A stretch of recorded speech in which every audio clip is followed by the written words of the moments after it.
हर एक देश की इंटेलिजेंस एजेंसी के पास उसके अंदर एक विभाग होता है जो विश्व स्तर के एक एक देश के लीडर का साइकोलॉजिकल प्रोफाइल बनाता है। इस साइकोलॉजिकल प्रोफाइल को बनाने के लिए केवल साइकोलॉजिस्ट की मदद नहीं ली जाती, बल्कि साथ ही में इंटेलिजेंस ऑपरेटिव्स की, स्ट्रेटेजिक एक्सपर्ट्स की और बहुत सारे अन्य लोगों की मदद लेके एक एक लीडर का साइकोलॉजिकल प्रोफाइल क्रिएट और कंस्ट्रक्ट किया जाता है। देश के प्रधानमंत्री या राष्ट्रपति जो भी महत्वपूर्ण व्यक्ति होते हैं उस देश के, उनको ये इंटेलिजेंस एजेंसीज एक एक साइकोलॉजिकल प्रोफाइल्स पढ़ाती हैं। इससे ये समझ आता है उन लीडर्स को कि जब वो किसी दूसरे देश के लीडर को मिलेंगे तो उसको मिलने से पहले उसकी क्या सोच है, उसके क्या इंस्पिरेशंस है, उसका क्या बैकग्राउंड रहा है, उससे किस प्रकार से बात करनी है और उसको कैसी बातें करनी है जिसकी वजह से आप अपने देश का नेशनल इंटरेस्ट पूरा कर पाएं। इसको जानने में सफलता मिलती है। हमारे research and analysis wing RNAW के अंदर भी कुछ ऐसे ही विभाग हैं जो हमारे प्रधानमंत्री को बार बार ऐसे साइकोलॉजिकल प्रोफाइल्स बना बना के विश्व के लीडर्स का देते हैं, जिसके बेसिस में हमें समझ आता है कि किस प्रकार की केमिस्ट्री उन लीडर्स के साथ रखनी है। लेकिन अगर हम सेंट्रल इंटेलिजेंस एजेंसी अमेरिका की CIA की बात करें तो CIA के अंदर centre for analysis of personality and political behaviour नाम का एक विभाग है। इस centre for analysis of personality and political behaviour ने व्लादिमीर पुतिन का एक साइकोलॉजिकल प्रोफाइल कंस्ट्रक्ट किया है। ये इंफॉर्मेशन पब्लिक डोमेन में CIA कभी डिस्क्लोज नहीं करती, लेकिन अगर आप कभी किसी CIA के अधिकारियों से मुलाकात करके इनफॉर्मल लेवल पे चर्चा करें तो उनका मानना ये है कि इस psychological profile of Vladimir Putin के पढ़ने के बाद ये समझ आता है कि पुतिन किस प्रकार का व्यवहार दिखाते हैं। और आज के इस वीडियो में मैं आपके साथ वही शेयर करने जा रहा हूँ कि पुतिन का साइकोलॉजिकल प्रोफाइल क्या है और पुतिन किस प्रकार का व्यवहार दिखाते हैं। दोस्तों, व्लादिमीर पुतिन, CIA बोलती है कि उनके जीवन के ऊपर कुछ बड़े सारे इंसिडेंट्स हैं जिनका बहुत गहरा प्रभाव है और इन एक एक इंसिडेंट ने पुतिन की ओवरऑल आइडियोलॉजी और वर्ल्ड व्यू को शेप किया है। अगर एक ब्रॉड नजरिया देखा जाए तो इस ब्रॉड नजरिए में सबसे पहले पुतिन का वर्ल्ड व्यू शेप करने का जो सबसे पहला इवेंट है वो है विश्व युद्ध दूसरा। और वर्ल्ड वॉर 2 के बाद blockade of Leningrad by the Germans, जो कि उस समय जर्मन्स ने लेनिनग्राड की सिटी के ऊपर एक इकोनॉमिक ब्लॉकेड किया था। इसका एक बहुत गहरा प्रभाव, इन सारे इंसिडेंट्स को मैं एक एक करके एलैबोरेट करूंगा। तीसरा जो सबसे बड़ी चीज जिसको पुतिन बहुत ही ज्यादा गहरे प्रभाव से देखते हैं वो है सोवियत संघ का टूटना, कोलैप्स ऑफ सोवियत यूनियन। इसके साथ साथ दो बड़ी महत्वपूर्ण चीजें जो पुतिन के वर्ल्ड व्यू को और इन्फॉर्म करती हैं वो है पुतिन का प्यार जूडो से। जूडो जिसको पुतिन बहुत ही अग्रेसिव तरीके से मानते हैं और जूडो सरप्राइजिंगली जिसको पुतिन इंटरनेशनल रिलेशंस में भी प्रयोग करते हैं।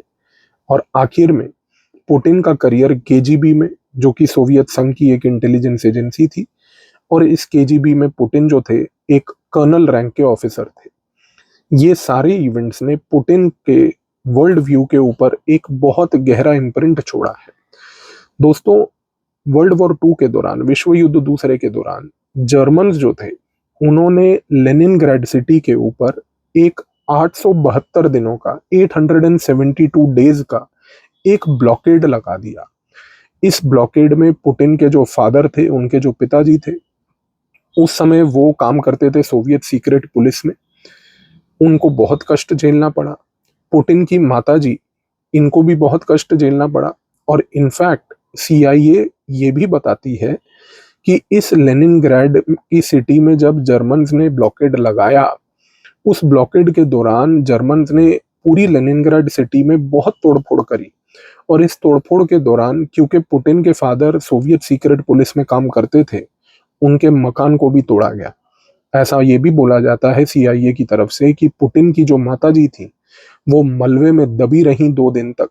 और लोगों का मानना ये था, पुतिन के जो पिताजी थे उनका भी ऐसा मानना एक पॉइंट पे हो गया था कि उनकी जो पत्नी है, यानी कि पुतिन की जो मदर है, उनका देहांत हो चुका है, लेकिन वो मलबे में दबी रहीं और वो मरी नहीं। लेकिन इस मलबे में पुतिन के 1 साल के भाई की मृत्यु जरूर हुई थी। और इस मृत्यु का बहुत बड़ा प्रभाव पुतिन के ऊपर था। पुतिन की माताजी जिंदा थी और उन्होंने इस मलबे से 2 दिन के बाद निकल के पुतिन को एक अच्छी अपब्रिंगिंग दी। दूसरी सबसे बड़ी चीज अगर हम देखें तो दोस्तों, CIA के रिकॉर्ड्स ये बोलते हैं कि 6ठी क्लास तक जब तक पुतिन स्कूल में थे तो वो एक बड़े बदमाश किस्म के व्यक्ति थे और उस समय वो बाहुबली टाइप हरकतें करते थे, गुंडागर्दी करते थे, अक्कड़ में घूमते थे, लोगों को मारते पीटते कूटते रहते थे। तो जैसे ही छोटे बच्चों की हरकतें होती हैं जो गली के गुंडे टाइप के होते हैं, कॉलर वालर ऊपर करके घूमने वाले, और आज की डेट में तो छपरी हर जगह ही घूम रहे होते हैं, वो सड़क पे चलते हुए आपने देखा होगा कि वो एकदम से उनको मिर्गी का दौरा भी पड़ जाता है। तो उस प्रकार की हरकतें पुतिन क्लास 6ठी तक करते थे। लेकिन सडनली किसी कारण से CIA बोलती है कि 6ठी क्लास में इस हरकतों का एकदम से अंत होता है और पुतिन बड़े ही लाइफ में 7वीं कक्षा में जब जाते हैं तो बड़े ही सीरियस हो जाते हैं। 7वीं कक्षा से वो जर्मन लैंग्वेज सीखने लग जाते हैं। जर्मन लैंग्वेज में उनकी पूरी मास्टरी हो जाती है और पुतिन जब इवेंचुअली 13 साल के होते हैं तो उस समय वो एक सोसाइटी ज्वाइन करते हैं जिसका नाम उस समय सोवियत संघ में हुआ करता था, जिसका नाम था पाइनियर्स। और पाइनियर्स जो थी वो एक सोवियत की यूथ लीग की सोसाइटी थी। ये एक यूथ लीग था सोवियत संघ का, जो उस समय सोवियत संघ की आइडियोलॉजी यंग बच्चों को सिखाता था। तो 13 साल की उम्र में पुतिन जो थे वो पायनियर का हिस्सा बन गए, ये संस्था के हिस्से बन गए। सोवियत यूथ लीग को ज्वाइन करने के बाद 13 साल की उम्र से उन्होंने सोवियत संघ की आइडियोलॉजी को सीखना चालू कर दिया। इसके बाद पुतिन ने 14 साल की उम्र से जूडो में बहुत ही ज्यादा दिलचस्पी दिखाई। पुतिन आज भी देखें अगर आप, तो बहुत सारे नेट पे फोटोग्राफ्स और वीडियोस हैं उनके जूडो कराटे करते हुए। पुतिन हमेशा से जूडो से लगाव इसलिए नहीं करते थे क्योंकि जूडो उनको ये लगता था कि भाई वो एक फिजिकल एक्टिविटी है। पुतिन हमेशा से अपने जो उनके करीबी दोस्त लोग थे उनको ये बात हमेशा से बोलते थे कि जूडो को आपको सिर्फ एक फिजिकल एक्टिविटी या एक फिजिकल स्ट्रेंथ की गेम के नजरिए से नहीं देखना चाहिए। पुतिन ये बोलते थे कि जो जूडो है वो एक प्रकार का मेंटल गेम है और इस मेंटल गेम को समझने के लिए आपको एक मेंटल एबिलिटी होनी चाहिए, क्योंकि आप जूडो में, पुतिन कहते थे और ये बात सत्य भी है, जो आज की डेट में लोग जूडो कराटे करते हैं शायद वो ये बात जानते होंगे कि जूडो में आप अपने ओपोनेंट को फिजिकल स्ट्रेंथ या फिजिकल फोर्स से नहीं हराते, बल्कि आप उसके मेंटल मैनिपुलेशन से उसको हराते हैं। तो पुतिन जूडो के एक नॉट ओनली बड़े पायनियर बने, बल्कि जूडो में उन्होंने ऐसी माहिरता प्राप्त करी कि इस माहिरता के बाद उन्होंने ये चीज देखने की कोशिश करी कि भाई इस जूडो को मैं अंतर्राष्ट्रीय मुद्दों में कैसे लगा पाऊं। आज जब पुतिन रशिया के राष्ट्रपति हैं तो पुतिन इस सिनेरियो में एक बड़ी महत्वपूर्ण चीज करते हैं कि वो जूडो के इस मेंटल ट्रेनिंग, इस मेंटल मैनिपुलेशन को अपनाते हैं। मैं आपको इसी सीरीज में आने वाले समय में एक सेपरेट वीडियो बनाने जाऊंगा और उस वीडियो का टाइटल मैं आपको आज ही बता रहा हूं, जूडो इन सीरिया। और उस वीडियो में मैं आपको पूरा का पूरा पर्दाफाश करूंगा इस चीज का कि कैसे पुतिन ने जूडो कराटे की ट्रेनिंग और उस मेंटल मैनिपुलेशन को सीरिया में अपनाया और अरब स्प्रिंग की अमेरिका की गेम को पूरा अमेरिका के खिलाफ उन्हीं के ऊपर उल्टा कर बैठ के दिखा दिया। अमेरिका के पैरों तले जमीन निकल गई और सीरिया में जूडो का थॉट प्रोसेस अपनाते हुए पुतिन ने सीरिया में माहिरता प्राप्त करी। तो पुतिन जूडो को एक फिजिकल स्ट्रेंथ, एक फिजिकल फोर्स का गेम नहीं, एक मेंटल स्ट्रेंथ का गेम मानते हैं। तो इस चीज को जरूर याद रखिएगा, क्योंकि बड़ा रेयर है कि इंटरनेशनल रिलेशंस में और जियोपॉलिटिक्स में कोई एक विश्व स्तर का एक पावरफुल नेता जूडो जैसी चीज को इंटरनेशनल रिलेशंस में अपना रहा है। ये चीज आपने शायद पहले कभी ना सुनी होगी ना देखी होगी, लेकिन सीरिया के वीडियो में आप इस चीज को बहुत गहराई से भी समझेंगे। इसके साथ साथ हम लोग एक चीज और ये भी देखते हैं कि जो पुतिन है उनको स्पाई का वर्ल्ड हमेशा से बड़ा अट्रैक्टिव लगता था। जब वो छोटे थे तब से उनका मानना ये था कि भाई एक स्पाई बड़ा महत्वपूर्ण काम करता है। पुतिन हमेशा से ये बोलते थे अपने दोस्तों यारों को भी कि एक स्पाई एक डोमेस्टिक और इंटरनेशनल लेवल पे लोगों की जिंदगी को कंट्रोल और मैनिपुलेट कर सकता है, और वो एक ऐसा कार्य कर सकता है जो कि एक देश की आर्मी भी नहीं कर सकती। इस बात में सत्य तो जरूर है कि आज की डेट में जो काम एक स्पाई कर सकता है, जो काम एक खुफिया एजेंट कर सकता है, वो काम एक आर्मी नहीं कर सकती, क्योंकि आर्मी काम लड़ाई के दौरान करती है, लेकिन लड़ाई हमेशा नहीं होती। और जब लड़ाई नहीं होती है, उस समय भी जब आप एक लड़ाई की परिस्थिति में होते हो, तो उस समय देश को बचाने का काम एक स्पाई ही करता है। तो ये चीज को याद रखिए कि पुतिन को स्पाई वर्ल्ड बहुत ही ज्यादा अट्रैक्टिव लगता था। अब खैर ये बात जानना और भी आवश्यक है, जो सीआईए कहती है कि पुतिन को स्पाई वर्ल्ड से अट्रैक्शन दो कारणों से था।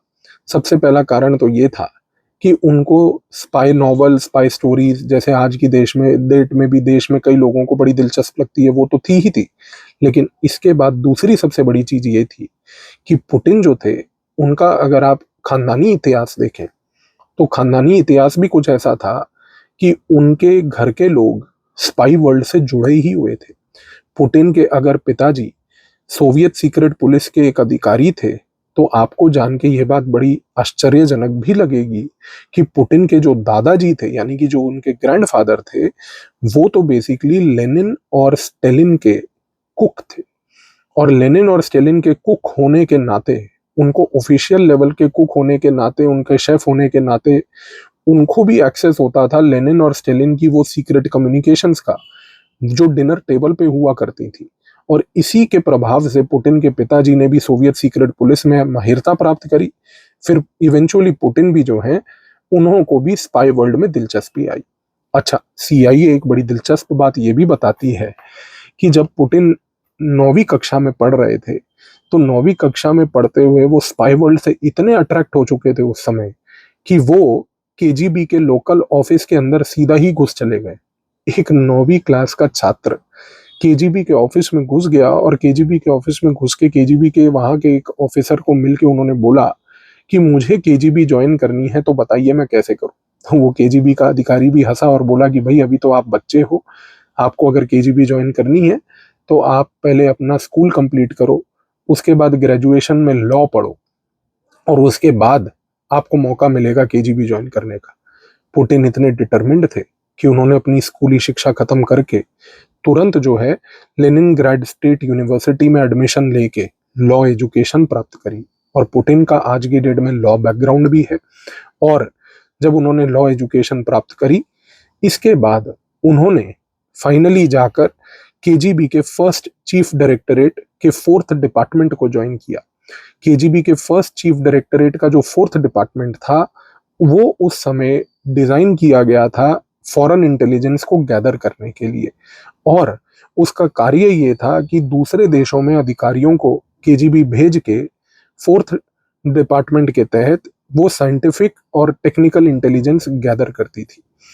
1977 की बात है कि पुतिन को जो पहली पोस्टिंग केजीबी में मिली, उनको उस समय पहले तो काउंटर इंटेलिजेंस की ट्रेनिंग दी गई, और इसके बाद साथ ही में उनको साइंटिफिक एंड टेक्निकल इंटेलिजेंस को किस तरीके से चोरी करना है वो भी सिखाया गया।